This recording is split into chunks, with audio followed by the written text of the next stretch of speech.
Hey, dude.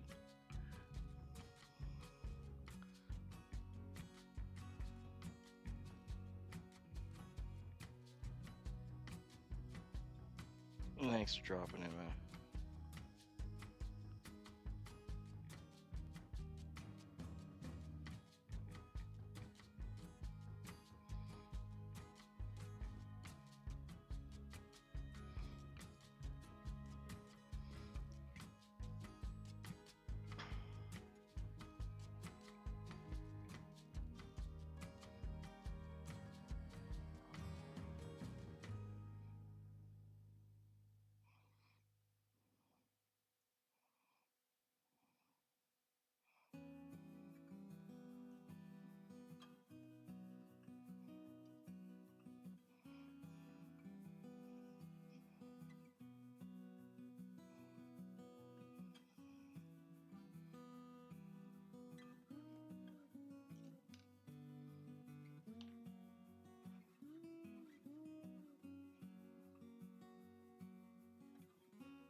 Well, thanks for coming in. Just finishing up the same ones I was doing last time. I just found some brighter green I wanted to do it.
bits of my cat hair are floating everywhere, driving me nuts.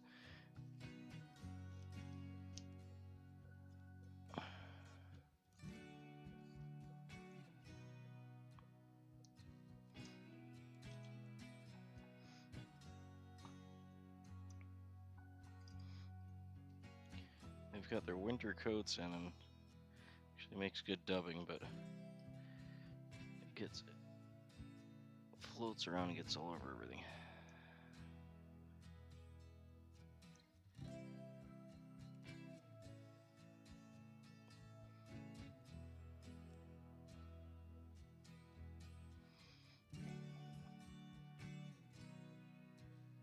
I meant to do this green for this set of Dr. Spratley's because I really like the color. I fish as well. But I couldn't find it at the time, so I found it. So I'm not gonna do 3 of these just to add into the set.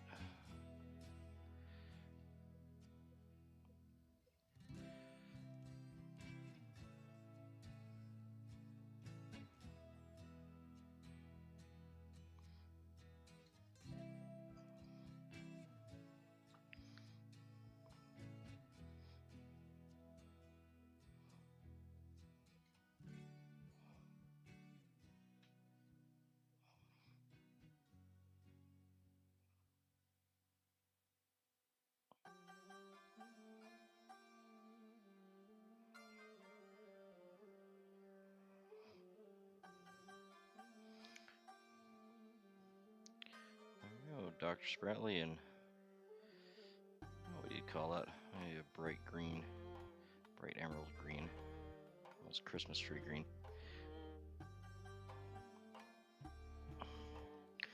Which is just that type of Fentex, that color. This red actually is really good too. Just let that dry a second.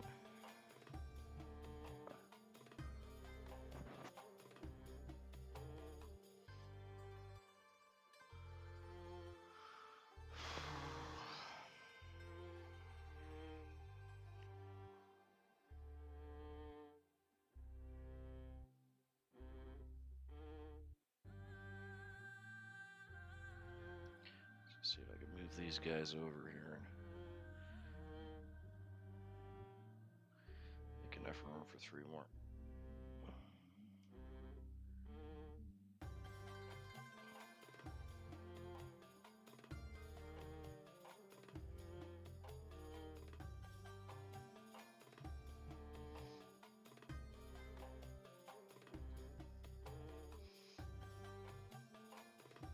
Yeah, I think I can fit 3 in there. Cool with that.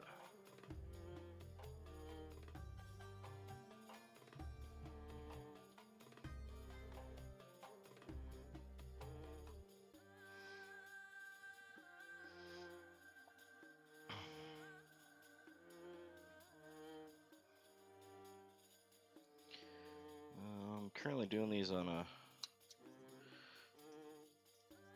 number 6, kind of a short streamer, straight eye. Normally strip them, so straight eye helps with that. You can do a down eye. Would be perfectly fine. These are just hooks I have.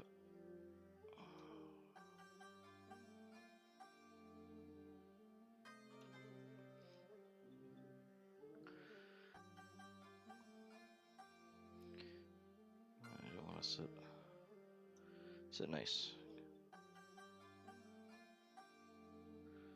Good enough.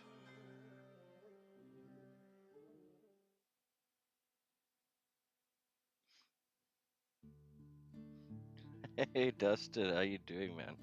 Thanks for coming in. Honored to have you here.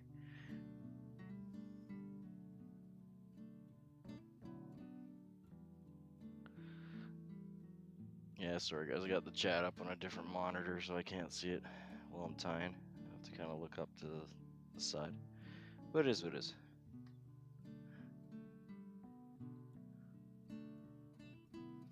Hey, it's Fishing Chef. Good to see you, man. I just found your channel a couple days ago. I was quite happy I did. seen you bounce around other channels, but it took me a bit to track you down.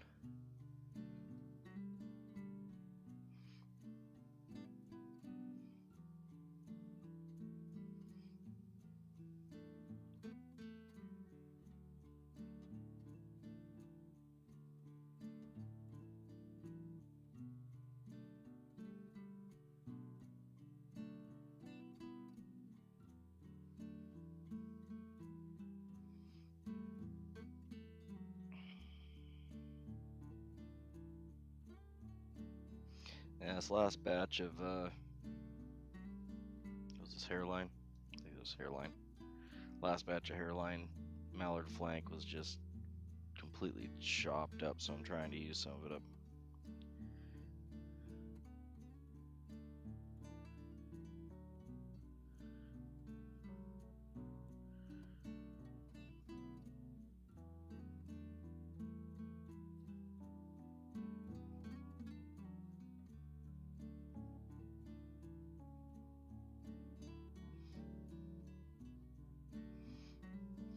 Absolutely not necessary, but I do like to line it up with some grizzly hackle.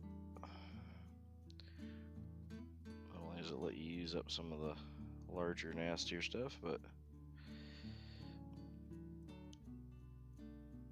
tends to make them a little more durable. Gives them a little more action in the water. Mallard's pretty soft. So you get the best of both worlds.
I'm glad you could stop in for a little bit, Dustin.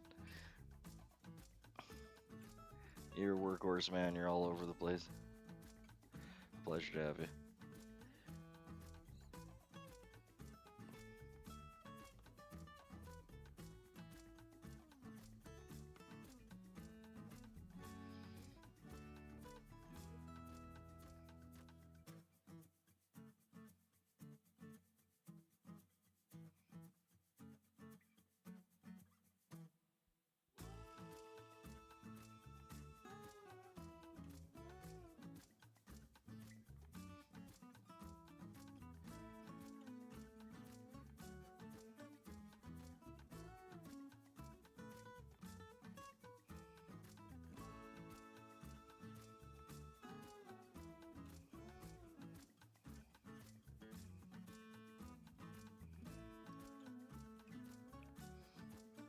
I normally half or third this stuff. Pretty much took a third for the last one. This one I'm just going to do the two together. It's got a bit of a burr in the back end, so I don't think I'll be able to split it as nicely, but it should work fine.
like to get that one wrap in there before I get the tinsel set. Just stops the tinsel from rolling back onto the tail. I'm going to try and have this land a little flatter than last time instead of doubling up. Just because, like I said, I normally drop this in thirds, but half is a little much, but this should work fine.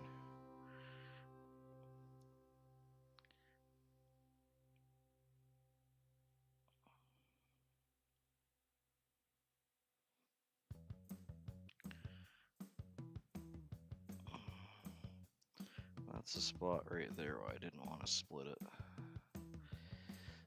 It's got a little bit of a burr in there. I'll try and tuck it under.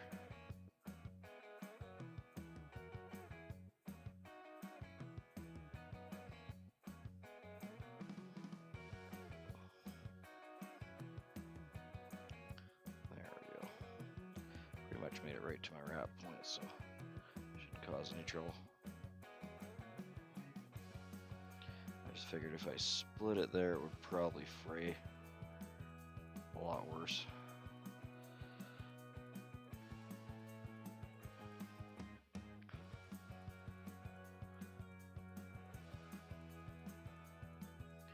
It's not bad.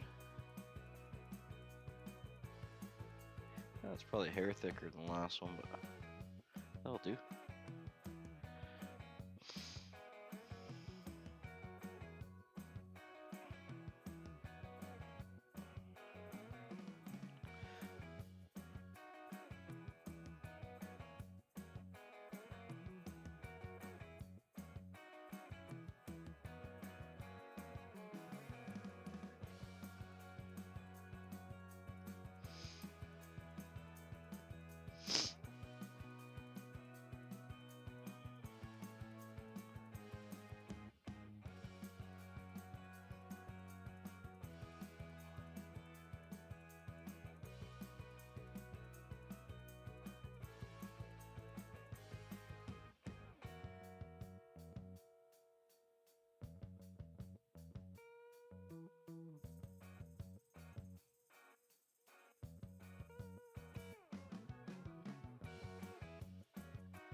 I'm not sure if they damaged these feathers while they were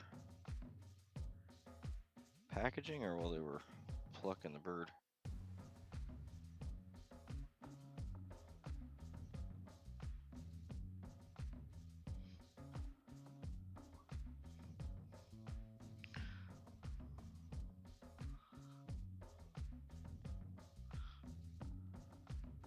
Either way.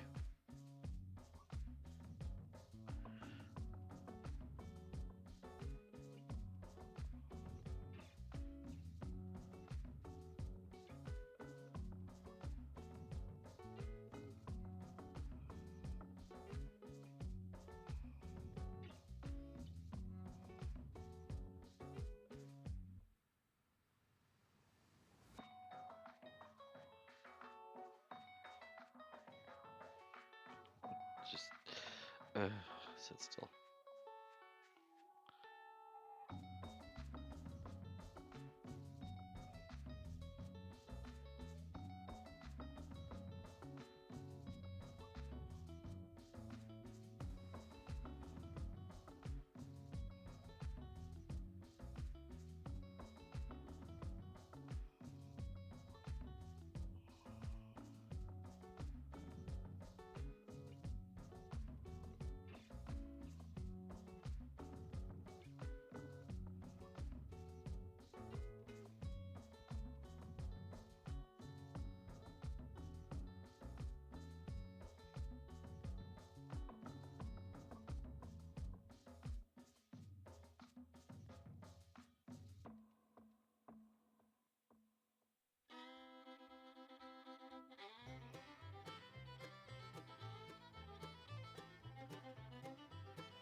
hair long. Let's see if we can shorten it.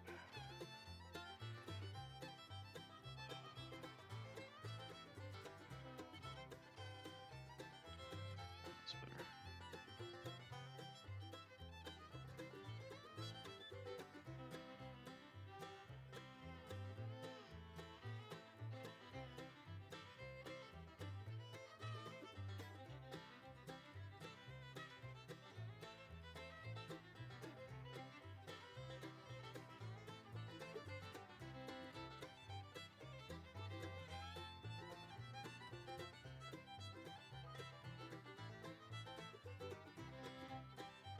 Yeah, that's looking good. I like that.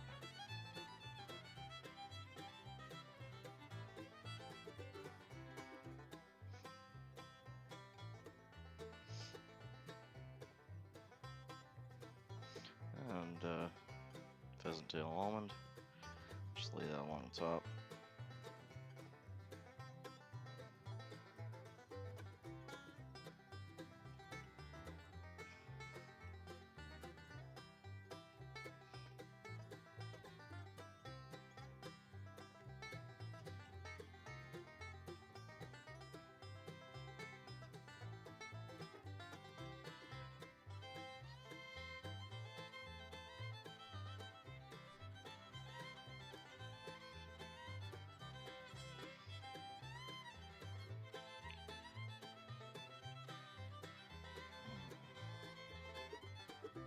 Just trying to get them all even, but they're fighting me a little bit today.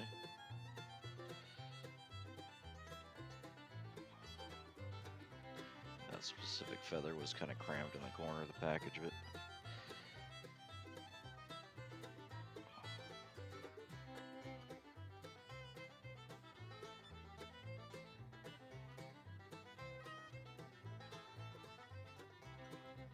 beauty. That'll work fine.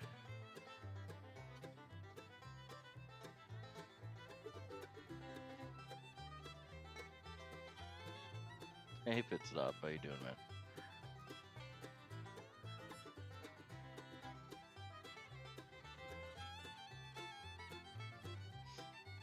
Thanks for dropping in.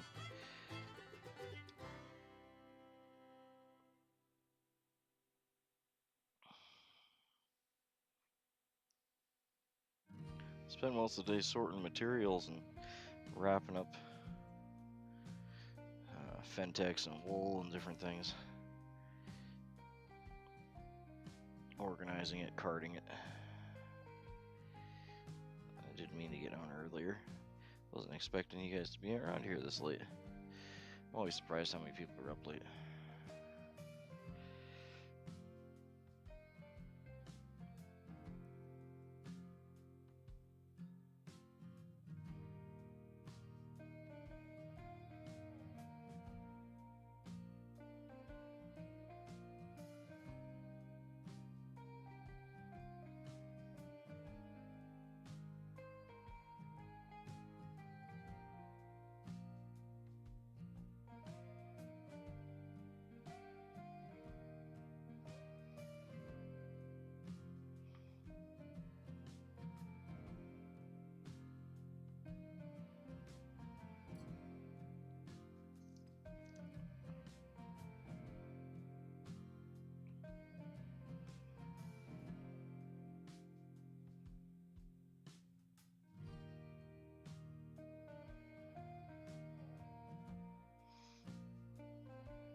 And if you're not going to patch the almond in there, you can just use straight up pheasant tail. In that case, just grab a bit more. About the width of your hook gap when you pull it off the feather. That'll do you.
Thanks, what's up?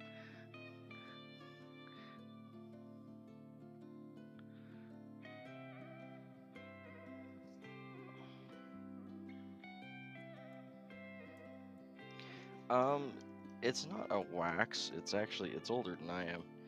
I got a few chunks of it, but it's actually a violin rosin. Um, besides that, I'd use like your standard beeswax. Um, your dubbing wax. Don't see too many people using it. An old tyer that taught me how to tie. Used to play violin, and he would use it tying. And I mainly use it. It doesn't work very well for like holding material, like you'd use for winding dubbing on, but it works great for cases like this where you're got a bit of a stepped head and you're trying not to have everything slide off to the eye. So it adds a lot more grip, and I really am enjoying this thread I picked up. It's really nice to tie with, but it's also really slippy. I'm not exactly sure what kind of I think it's some type of GSP. I'm not sure if it's nylon or not. But it's rather slick, and that definitely helps it stop and sliding around. I've tried different types, and I've even made my own out of pine resin, birch resin. If you're looking for it, it's pretty inexpensive on Amazon or wherever.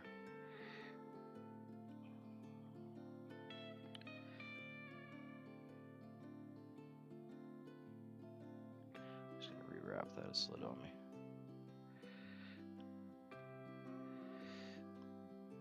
But the darker stuff works better, which is generally your birch. It's a little grippier than the pine resin. A lot of times you'll see the pine resin will be like a light red or even a honey color. I'm saying resin, but I should say rosin,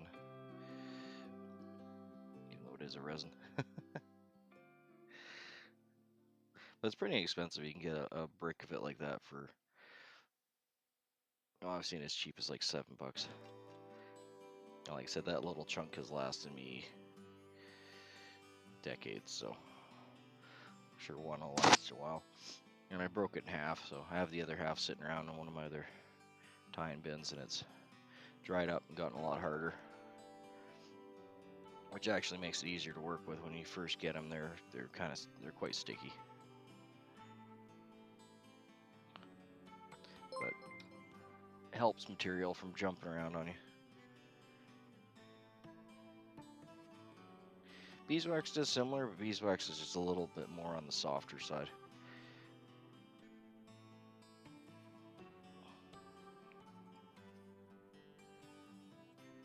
Hey, Oregon Fishing Adventures. Nice to see you drop it, man. Appreciate that.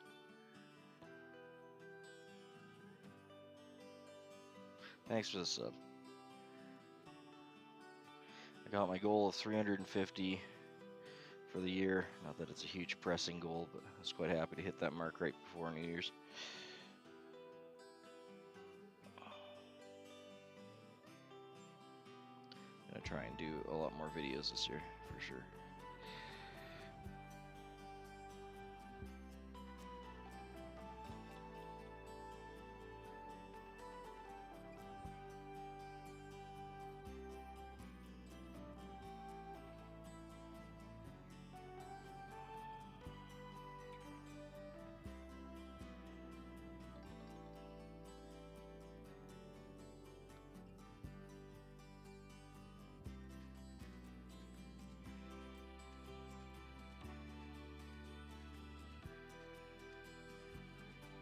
Yeah, just reading back on the comments there for Pit Stop, the fishing and tying community on YouTube is just amazing. Like, I have to admit, there's just so many good people.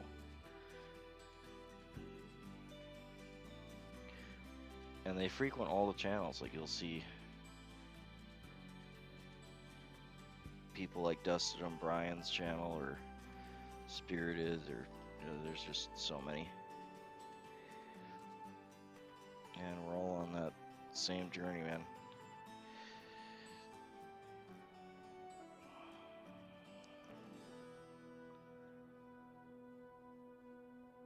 Everyone starts with one hook and some thread.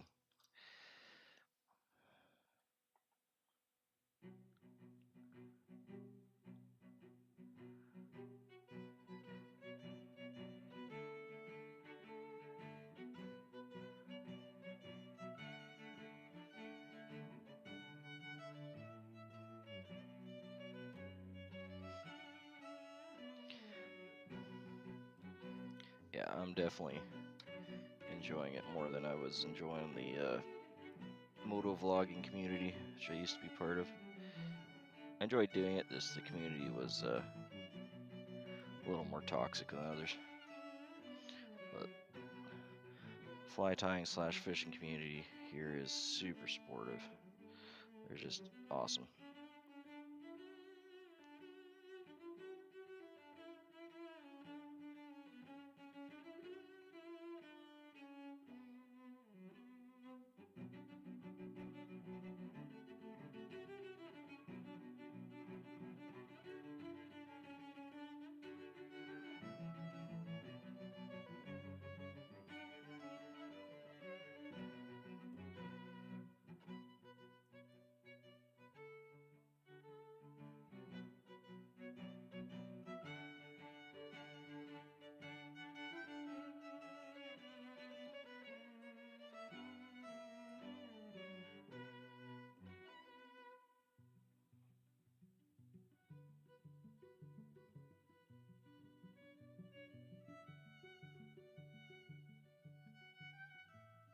As far as learning to tie goes, like YouTube and watching someone tie is way easier than when I learned about doing it with black and white books and stuff.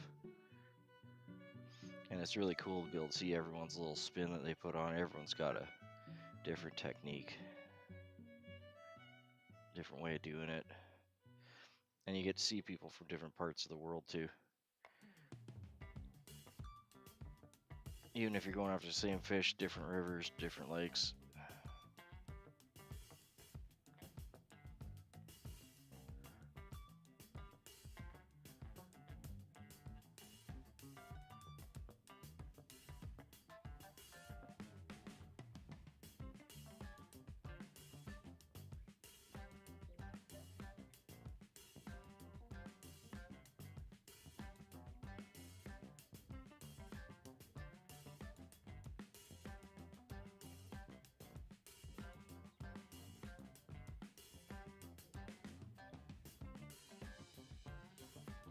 Yeah, you can run into the, I guess just like any hobby, they're Dusted, like you said, you can run into the snobby people.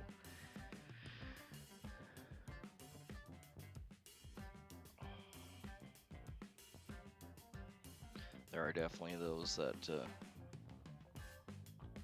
treat it like we're hand-making Mercedes-Benz or something. Most of these will probably end up in a tree.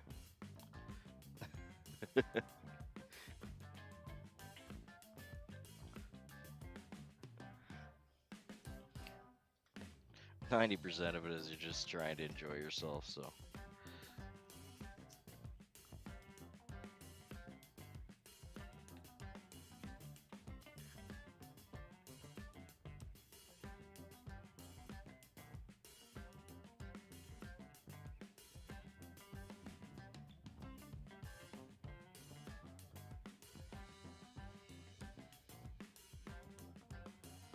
Yeah, tree ornaments. Always try to tie 3 of whatever, so 1 for you, 1 for the fish, and 1 for the tree.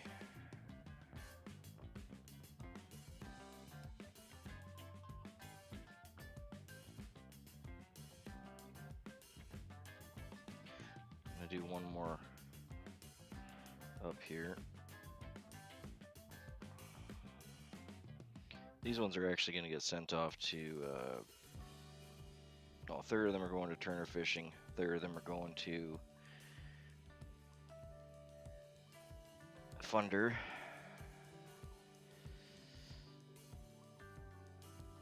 And a third of them are going to MPB Fishing or Mike.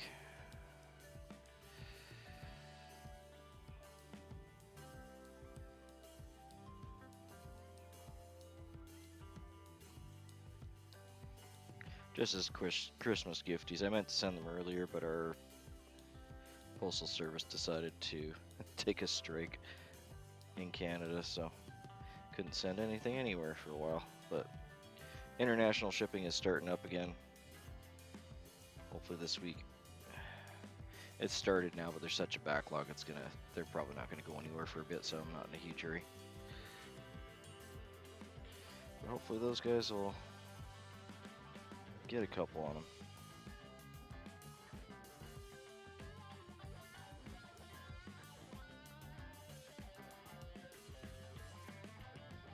Oh, good night, Dustin.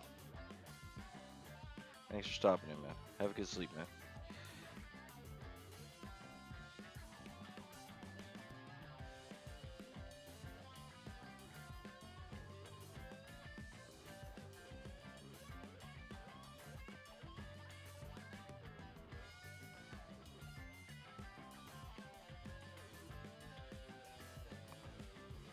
I'd like to have the chat on by my camera, but in order to get the focal point so it focuses on the fly properly, I can't have the chat running on it.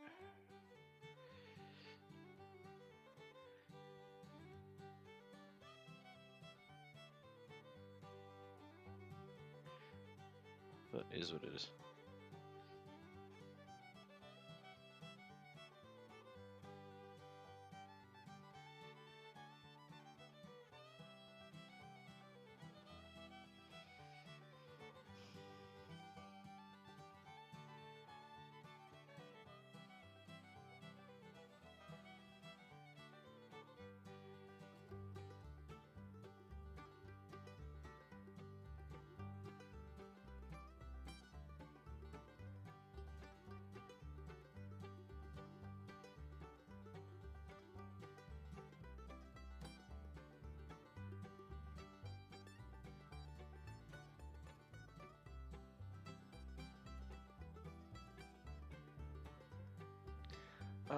Do I tie Euro style nymphs?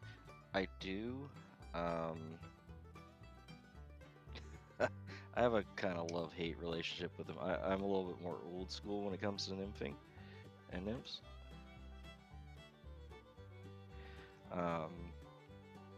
There's nothing wrong with Euro style nymphs. They definitely produce well, and they have their place, especially in faster flowing water.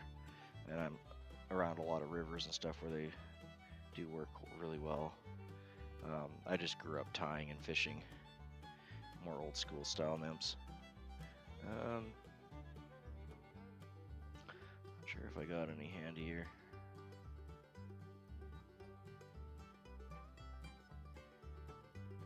Those are all dries.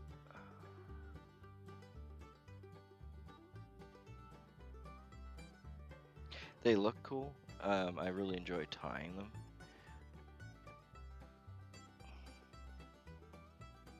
And they fish well.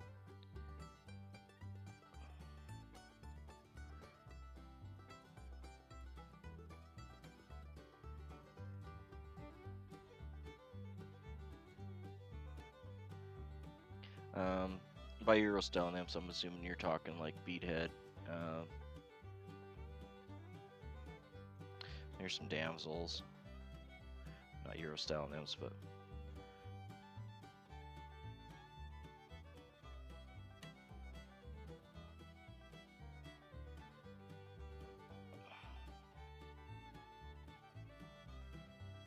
that's probably all I got in the cork right now. It's just these two here. Be more of your traditional style nymph, the split tail.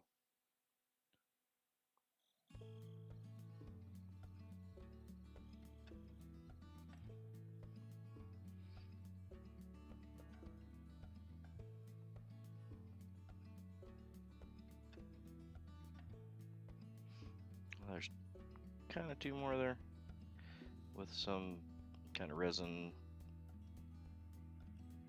wingbacks and just some smaller ones.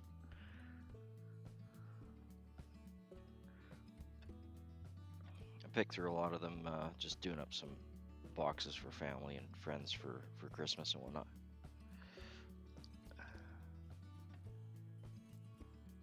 Hey Glenn, how's it going, man? Thanks for stopping in.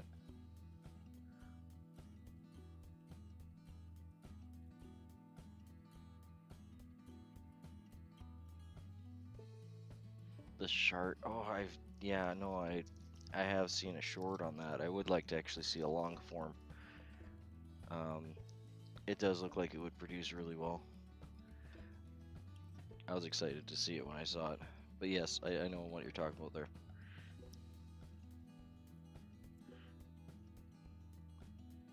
I probably will be tying quite a bit of Euro nymphs up. I'm hoping to sell some flies this year, time permitting. And a lot of people want Euro nymphs because they just work well.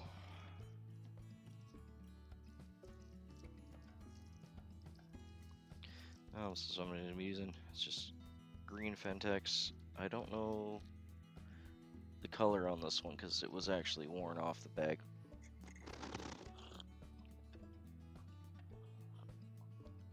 It was 2006 coloration. They haven't made it in about 15 years. I'm gonna say emerald green.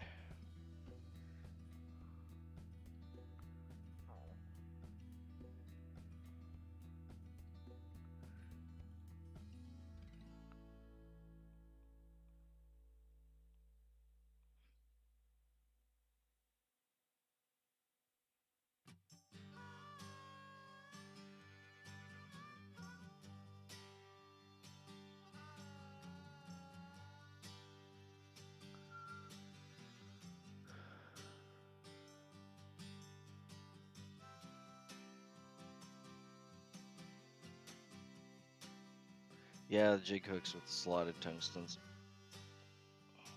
I do have a handful. I got a bunch of jig hooks I really need to dig out one of these days and start tying those up. I don't have a lot of tungsten beads. I'm just used to fishing brassies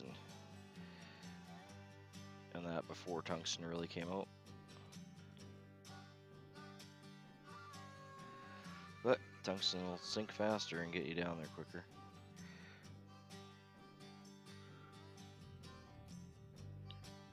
I did manage to pick up some nice, lack of a better word, they're almost like a pumpkin color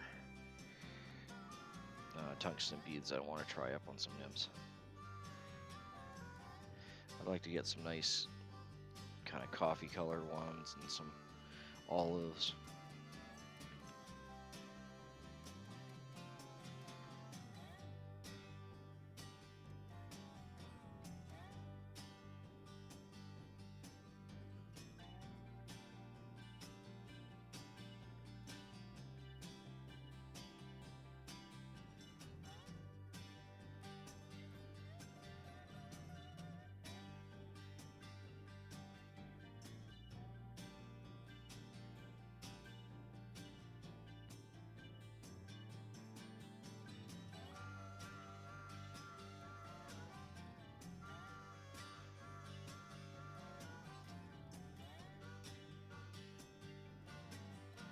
I really like sulfur in a lot of different patterns as a color, to be honest.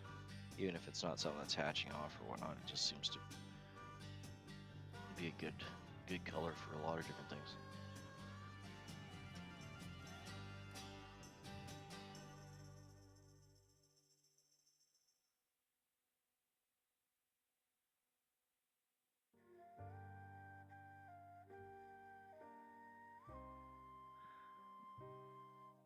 Firehole. Yeah, I'll have to have a look and see if I can find any of those locally.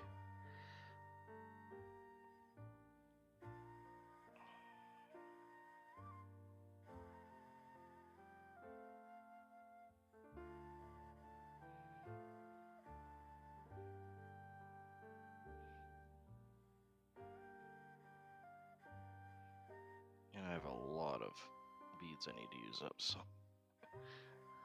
need to get on that. Start tying up some beadhead nymphs. There's a lot of other patterns I can actually use those up for too.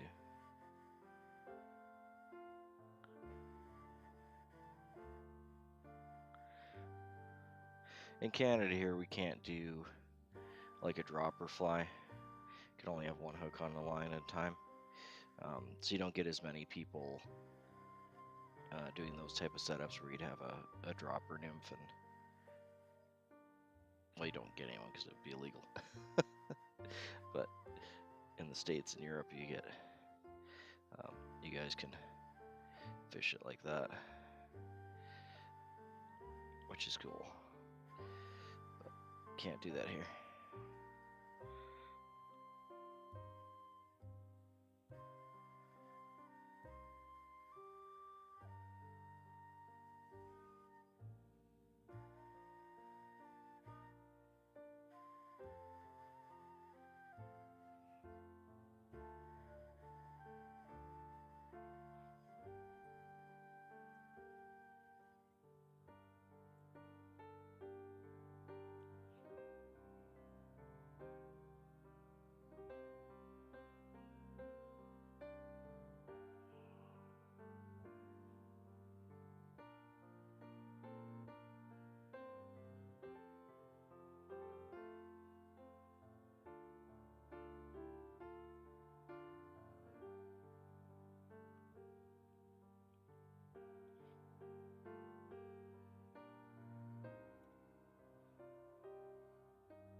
Yeah, like supplies has been really bad in Canada. I want to say probably since the bird flu and with all the chickens and that, they really locked down on importing stuff. So a lot of my local shops aren't able to get a lot of. I haven't seen any partridge there for probably close to a year, and if he does get it, it's gone right away. It's been really hard to get pheasant tails. You know, just simple common stuff that you normally wouldn't have any issues getting. But it is what it is.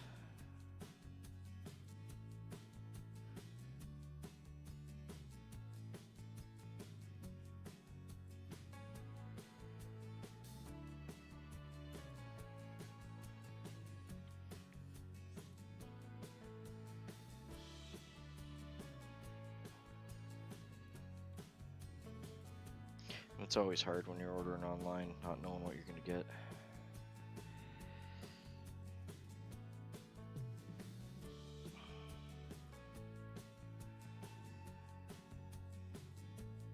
Good night, Oregon, man. Thanks for stopping in. Appreciate all the info about that. I'll have to check those out.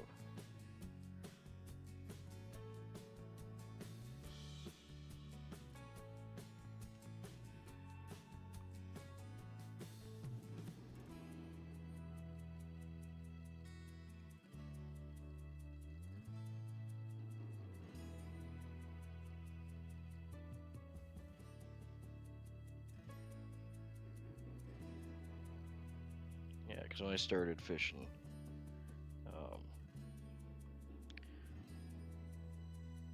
beadhead nymphs. Tungsten wasn't really even a thing. It was almost all just brassies. So that is what I'm used to.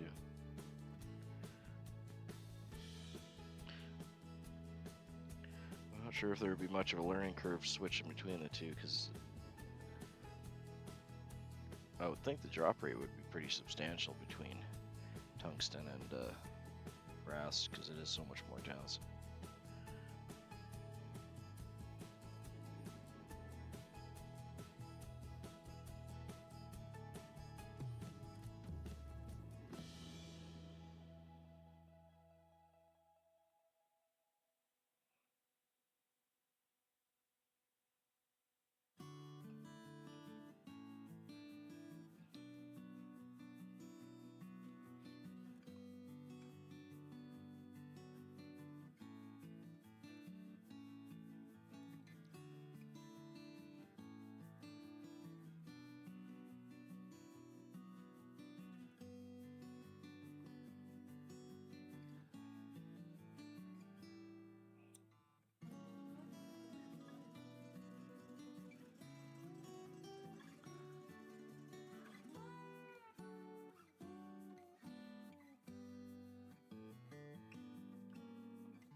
Yeah, good luck with your fishing tomorrow, man.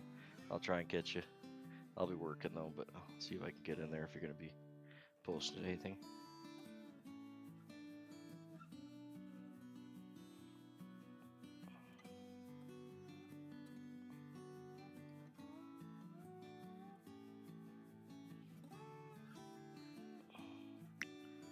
Oh, this pheasant almond. This one's looking a little sad, but we'll make it work.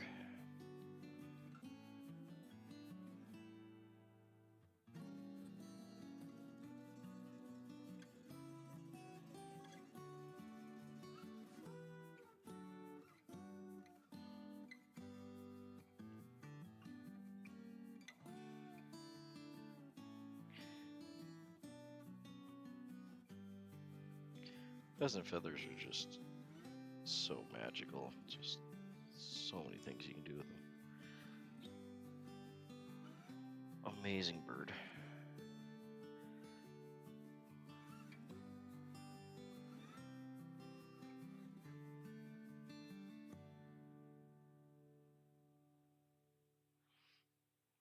Yeah, it'll work nice.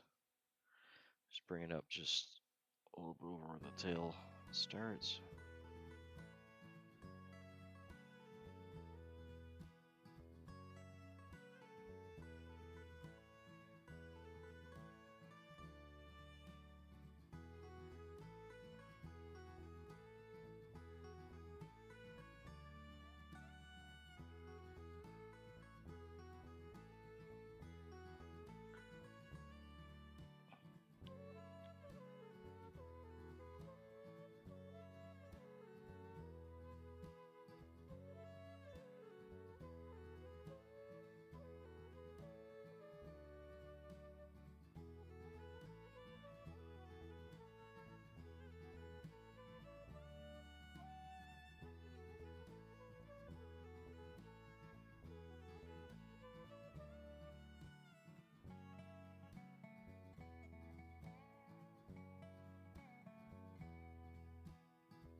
also want to switch back to uni thread when I get to this part, because it's GSP is slippy stuff.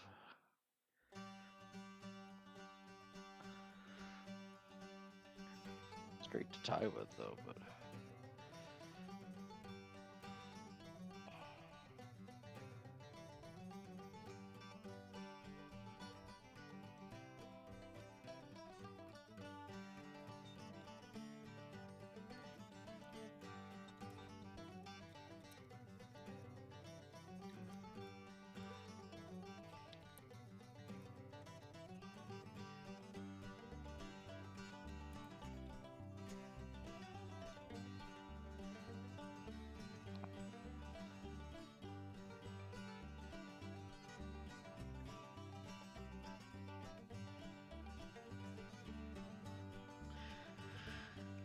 what size bead for a 12?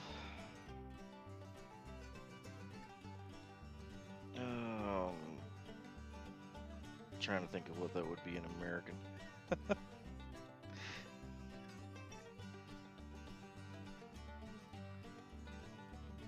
It's a 32.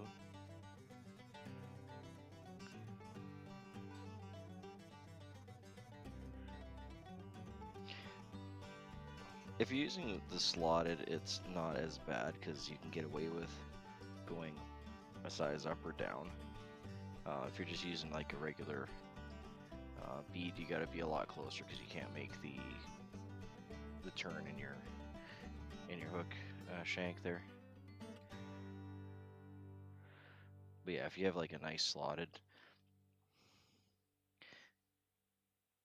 it really depends on how fast you want to drop it and what pattern you're doing too. Some call for a slightly oversized head.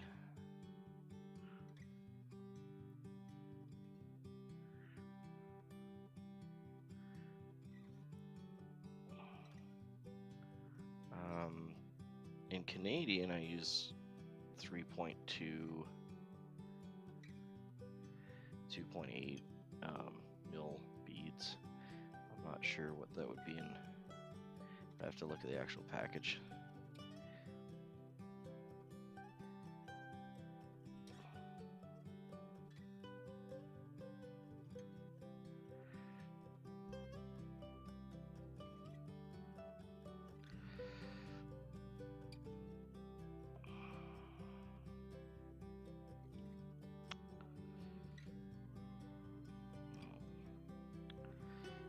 The roll just kind of slipped on me in the last second there.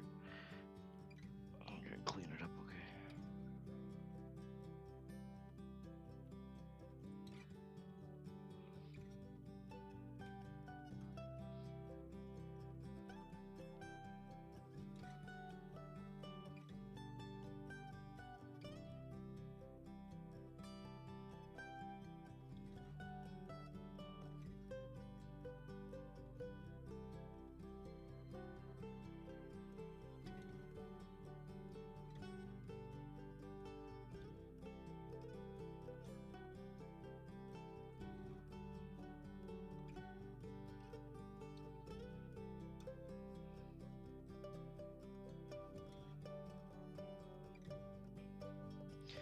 One other thing you can do there is you can chase your thread through it.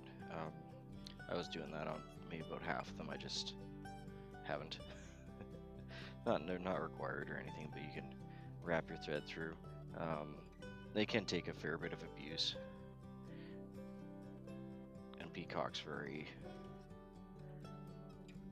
fragile, so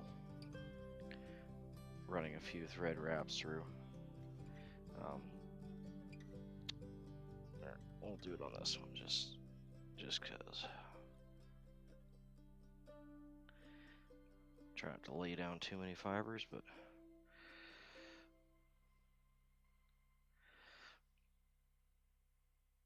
it'll help it from going sprawling when the teeth bite into it.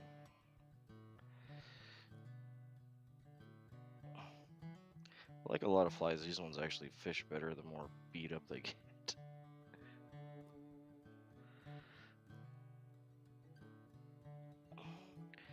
But That'll stop it from completely unwrapping.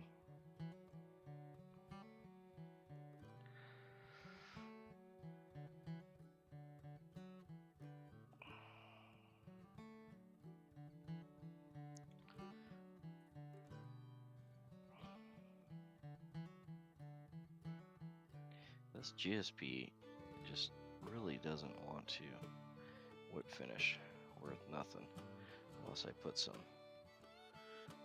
rosin on it. I forgot this time.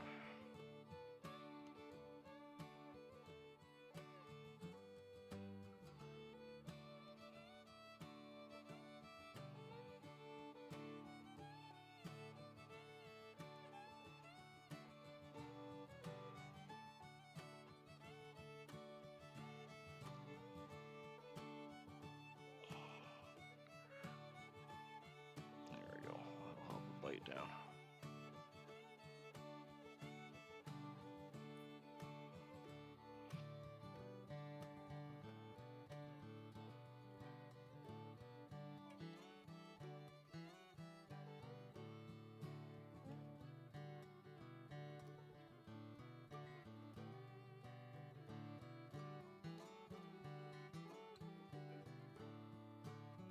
Well, that's the 3 I was going to do for you guys tonight, just to finish up the gifty package for those other YouTubers. That'd be Turner, Funder, and MP, or Mike Fishing. So I'm going to call it a night. Thanks for hanging out with me, guys. Appreciate it. I'll be in here tomorrow, probably late.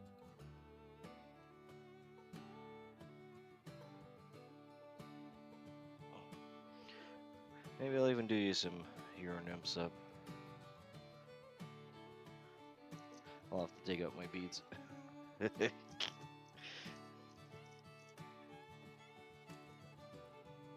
I got a bunch, I really should do that.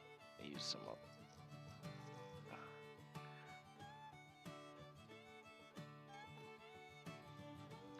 Thanks for hanging out though. It's probably one of my favorite patterns, Dr. Spratley. Old traditional BC interior fly. If I could only fish one fly, it would be this one. Probably in black, not green, but the green works really well. Olive green probably be my second.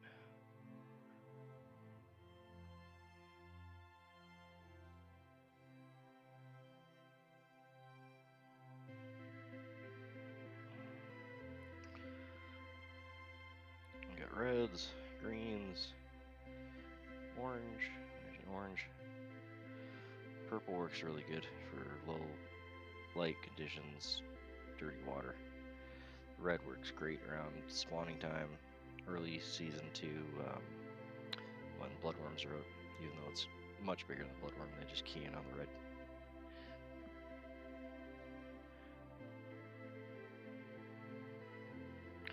Well, thanks for hanging out, guys. Appreciate it. Have a good night, everyone. Nice pit stop.